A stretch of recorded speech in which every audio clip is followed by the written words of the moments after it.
তোর এই মিষ্টি ডাক শুনে আমি আমার কর্তব্য যেন শেষ করতে পারি। না, পারবে না। আমাদের বংশের কলঙ্কর কালিমা খাতে কখনো পারবে না। ভূপতি তুই অসময় এসে তোমাদের জমজমাট প্রেম পর্বটা আমি ঠিক সময় এসে নষ্ট করে দিলাম বুঝি। চুপ করো সারা। ভদ্রলোকের বাচ্চা নিজের সংসার ছেড়ে তুমি কার আকর্ষণের বাড়িতে পড়েছ বুঝতে পারছি।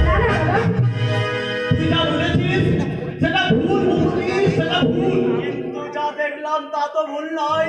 না না ছাত্রী রাজাকে কষ্ট দেখলাম, কোকিলকে বুকের মাঝে জড়িয়ে ধরে তুমি সহন করছিলে। না না দালাল, এভাবে নিজের ছোট বোনের নামে মিথ্যে কলঙ্কর কথা রটাতে তোমার লজ্জা করে না? লজ্জাটা তোর হচ্ছে চুলমুখে। দাদা ভাই বোনের সম্পর্কের মাঝে কোনো ব্যবচারের প্রশ্ন কি থাকতে পারে ভূপতি?